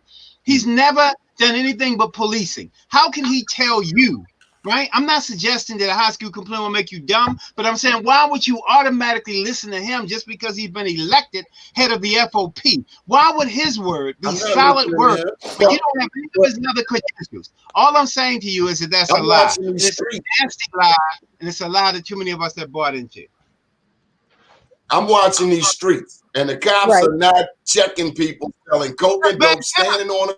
Yeah, let me get but part of the reason for that, Donnie, has nothing to do with a consent decree. That's bad training and bad policing. If you were a wide receiver and you stood out there and I threw you the ball 3 times and you never left the line of scrimmage, I wouldn't say the rules of the game are bad because the wide receiver is dropping passes. I would say that's a damn bad wide receiver. I got to cut him. If you were a quarterback who never completed a pass, I wouldn't say the NFL rules are bad because they got rules that doesn't let the quarterback throw a pass. I would say we got a bad quarterback. That doesn't make any logical sense for you to use. Tyrone, I don't think Donnie believes a lot of that crap he's saying. But look, are you serious? You cannot if I was born and from the time I could walk, talk, and take a dump, I was taught that I'm more important than you, that my life is more valuable than yours, and you put me in I'm 18 or 19 or 21 years old, you give me a gun and a badge and tell me anything I tell people to do, they got to do it because of the uniform I'm wearing, and you're not going to train away you're not going to train away racism. There's no the answer to Donnie's question is we got the wrong people on the force. In my opinion, the answer is every police officer ought to take a simple oath, and that's controversial. And I'm gonna go after this because somebody going. I got one question. Have you been to Penn North? Have you been to Penn North? Because people have been standing on that corner since Freddie Gray for 5 years, and nothing has changed. I don't disagree with you, but it ain't because of the consent decree. It's because we got too many people on the police force to drive from York, Pennsylvania to get here. We got too many people. Got too many people with those high school diplomas who are hired at a salary greater than most starting teachers with a high school diploma. Look, I represented Anne Arundel County in the negotiations with the county police force. I saw them, and you can see the look on their face when they saw who was representing the county. Look, you cannot train away racism. There is no diversity training for what you've been taught all your life that says that you are It's in better your than another DNA. human being just because of the color of your skin. It's You can't DNA. train that away. You got to get them off the damn force. DNA. The only thing I would add to that is that Dr. Powers. Dr. Powers, I have a question. Yes. I 100% agree with everything that you have said about leadership. God bless you for being a prophet on this subject. But here's my question, can we solve the crime problem, the homicide problem, without getting rid of the vacancies? Yeah, well, all of that is part, no doubt about it. It's a multi-pronged approach that we need to reduce crime. The poverty issues, the job issues, the other issues, but what Donnie was addressing with the consent decree was the policing issue. All of those issues have to be addressed, and hopefully they will be addressed. But also effective policing. In other words, if I have a 39% or 40% clearance rate, that means that 60% of the people who kill people are getting away with it. And in most communities, that would be unacceptable, because I would say, well, I have to have consequences for your actions. Listen, I don't want any more people of color to go to prison that have to. But just like our parents told us there are consequences for your actions, our parents would beat us and say, you brought this on yourself. This is going to hurt me more than it hurt you. So while we're working to change the direction, a better school system, better education, better opportunities, get rid of the vacancies, better neighborhoods, cleaning up our neighborhoods, at the same time, policing have to do their job. Now, with all giving proper credit, when Kathy Pugh was mayor, she had an organic policing model. She asked me to create a complete model. And I said, we keep asking other people to police us better when we're having babies every day. Why don't we start from elementary school through high school, developing and making our own police officers? And I know Black people sometimes are adverse to policing, but it's our recruitment. It's our approach. In Chicago, I've been working with them to help them with their approach. If I tell you that, would you take a position that would help you protect your grandmother, your mother, your sister, your daughter, your brother, and make a salary from it and do it in your uniform? Would you take that position? I can start preparing you for that as early as elementary school with the scouts, with everything, and put you in that position. Why are we asking other people? If you think that the mentality of the people who police us is wrong, then become the police. Here's true history. The Irish took over policing. When they came here, they thought that they were victims of policing. So they made a conscious effort to become the police. So in almost all major cities, the commissioners will be named Norris, and you will hear Malik, because the Irish have taken over policing and politics. The paddy wagon, the term paddy, which is an Irish term, was a wagon that the Irish used because when their people got in fights, so they wouldn't get a criminal record, so they could become police officers, they would take a wagon, pick them up, and take them home so they wouldn't get arrested. So they called it the paddy wagon. That's not what it does today, but it's still called the paddy wagon because the Irish said, instead of asking people to police us better, we're going to become the police, we're going to become the judges, we're going to become the lawyers, we're going to become all the things that we're asking other people to change. If you are convinced, if you are fully convinced that others, the guy who put the knee on George Floyd's neck, will never change their behavior, then become the police in your own community. Develop organic policing. Stop asking people to do. Policing is not a complex job. It requires training. But all the children that we're having in Baltimore could go into that field, earn a significant salary, have a career path, and protect their mothers and fathers who live in these communities the way the Irish did. It takes a different kind of thinking and concept. Don't ask them to change. Become the police. Right. Become the lawyers. And to your point, recruitment was the issue that was actually missing from the 21st century policing report. That's the, I think, component that actually never got the attention that it deserved under Obama's administration. And that's police historically have always been about controlling the community.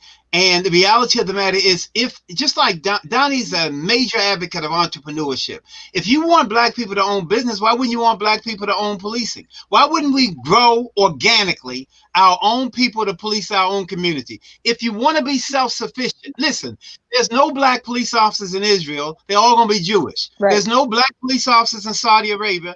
They are going to be from people from that country, in China and in Japan. Go over to Japan and say, I want to join the police force. In other words, they're saying we're going to police our own. We're going to be consequences for bad behavior. No doubt about it. You murder, rape, rob someone. We don't care what color you are, because I don't want my mother raped by a white guy or a Black guy. They're going to be consequences, but we're going to control our policing. so that you understand when you get these consequences, you know you deserve them because you shouldn't have been involved in this, because the very people who lock you up are the people trying to protect their grandmother from you. And we don't want you to become a bad person. We want proper education. We want proper, so you don't have to have that option. But if we give you all of this and you still choose that option, there got to be consequences. Like I said, our parents beat us. They loved us, but they said this is going to hurt you more than it hurt me, but this is going to hurt you, right? And they'll say, you brought this on yourself.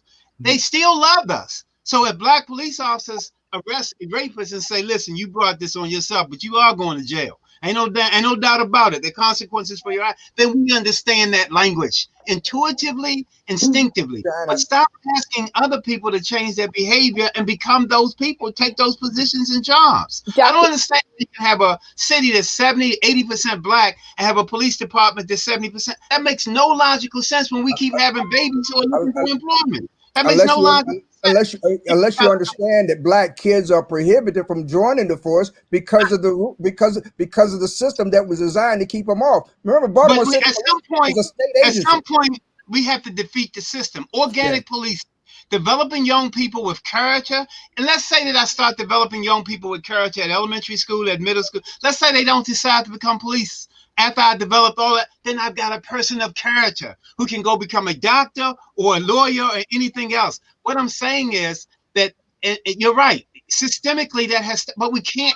At some point, we got to break the system and create organic policing to success. We can do that. It's just our thinking is so elementary. Right.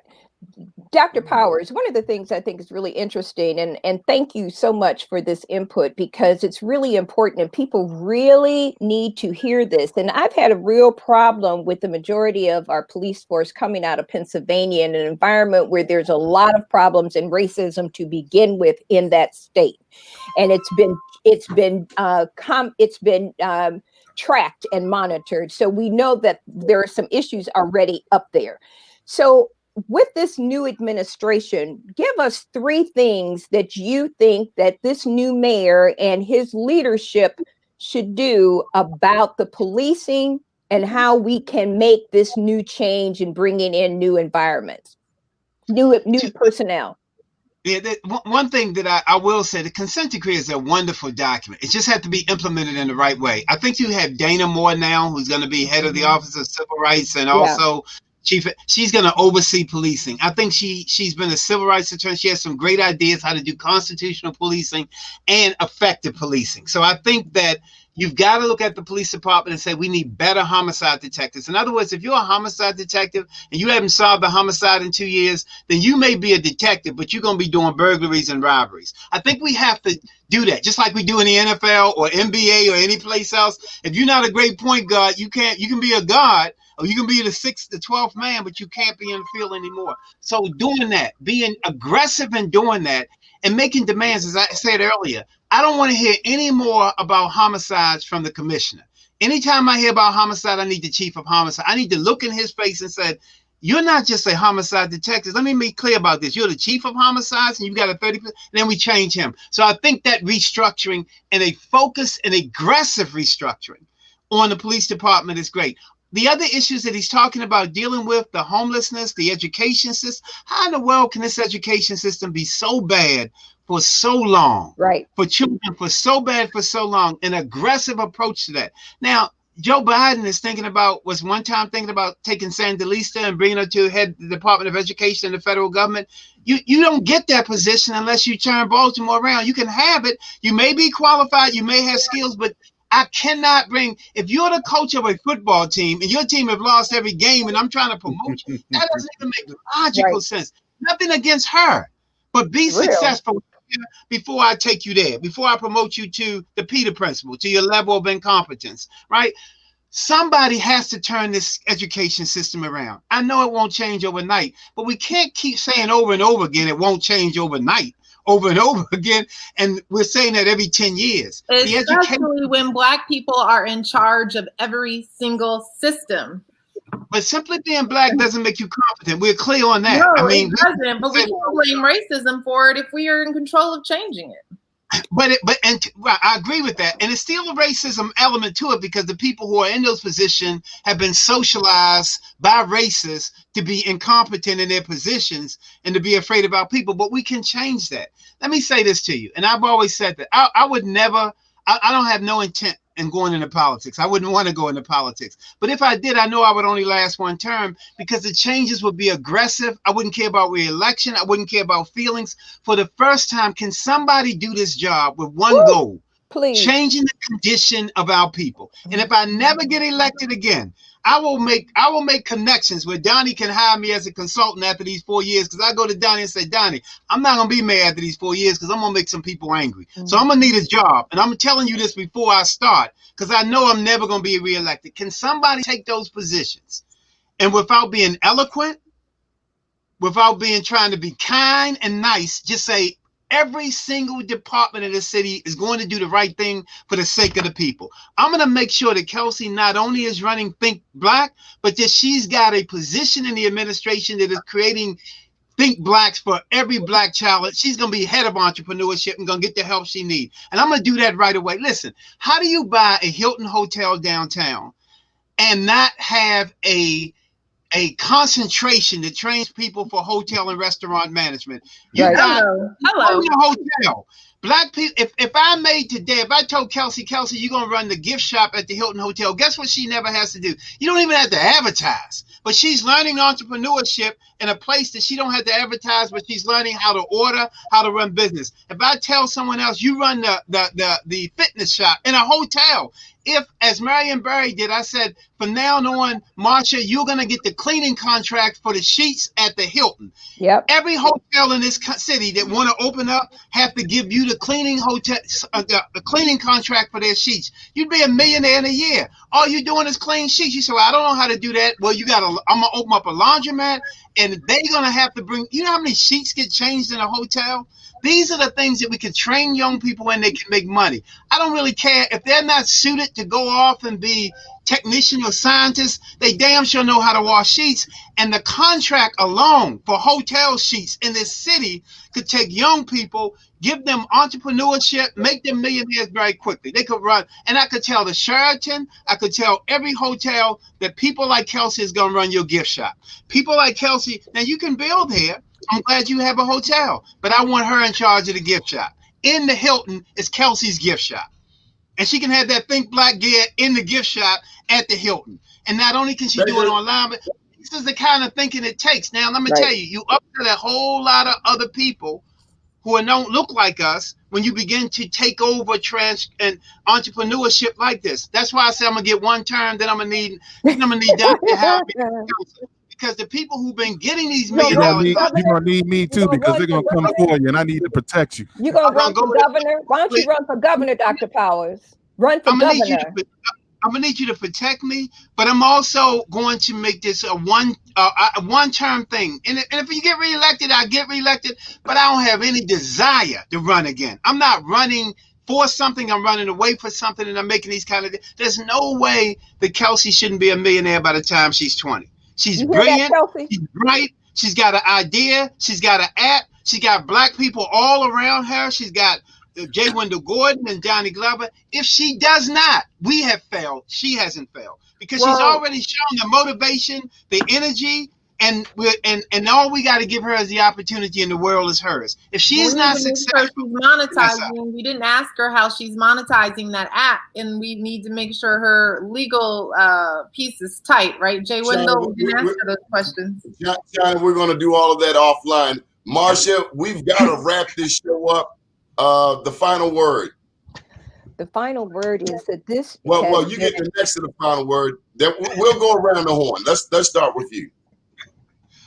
Okay, so thank you, all of you today. This has been a very educational and important conversation, and I truly appreciate it, and I'm certain that our listeners and viewers will do the same. You've given us a lot, every one of you have given us a lot of nuggets to think about, and what we need to be doing is taking that information and think about how we as Black people can continue and build and empower our community. So thank you very much for all of your advice and all of your suggestions.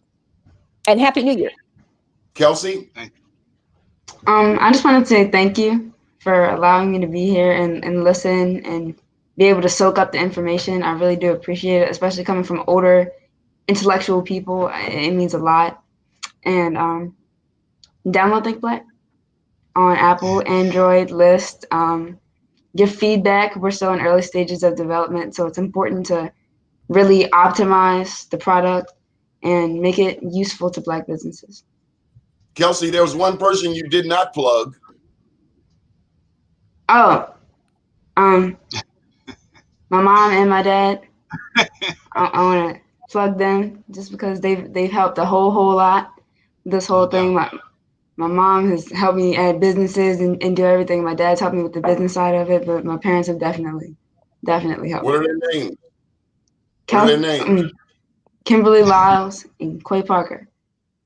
Oh, Quay. There we go. Okay. That's Quay's daughter. Okay. Jay Wendell.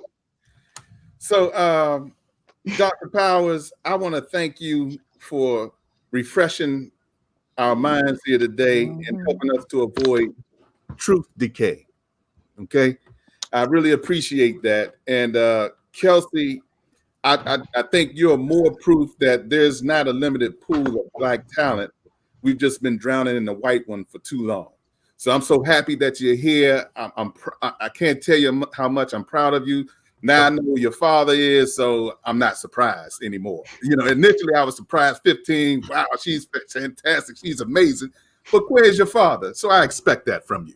So nonetheless, I'm proud of your accomplishments. I want to wish everybody a happy new year. Some of us have turned this pandemic into one of opportunity, and they've been able to thrive, and not just thrive, but just win. And I'm into the winners. I don't want to just look like we're winning. I want us to be actually winning. And I'm happy to be on this show, happy to be a part of this panel anytime, Donnie. Anytime my schedule permits, I'm going to do it. Dr. Tyrone, I'm always a fan, and I can just sit back and listen to you all day because that's why you're my expert. He's my expert. He's my go-to when it comes to anything policing. I go to him. He's my goose that lays golden eggs. But in addition to that, he's just very knowledgeable. And I think that, yeah, you need to go out and get your one term. I expect that it would be far more than one term. You would be a Marion Barry-like figure in this city. Lord, we need one. But I'm thinking governor. Not to take anything away from our current mayor, because he has inspired a lot of us. And I think he's willing to listen and learn not only from my contemporaries or those of folks who come before me, but also those who come behind me. So I think that Baltimore will be a better place, hopefully after his leadership. At least I'm going to maintain that faith until something else happens that takes it away from me. But I have a lot of hope for this great city. There are a lot of excellent professionals in this city, and we're all doing wonderful things. And I'm happy to be alive, happy to have made it through 2020, and I'm going to claim that I'm going to make it through 2021, or make it to and through 2021 and beyond. My family made it through. We had a little scare earlier this year, but everybody, pulled it together, and we made it through because of great friends, great family, great professionals in the healthcare field to allow these things to happen. So I'm very grateful today for the life of not only myself, my son, but all my family members and friends, this panel, and all of us who are able to be under the sound of my Thank you, Counselor.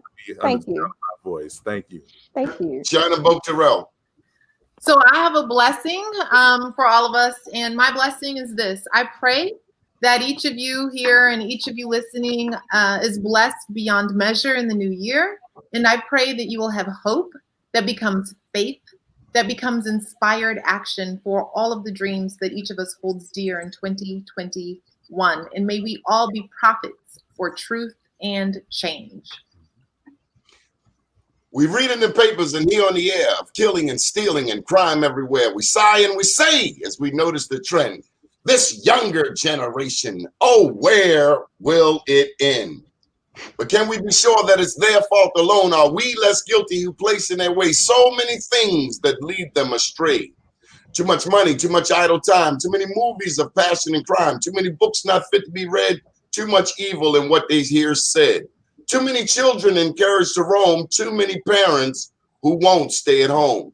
Kids don't write the movies, they don't write the books, they don't paint gay pictures of gangsters and crooks. They don't make the liquor, they don't make the laws, they don't make the cars, they don't make the bars, they don't make the drugs that muddle the brain. It's all done by older folk, greedy for gain.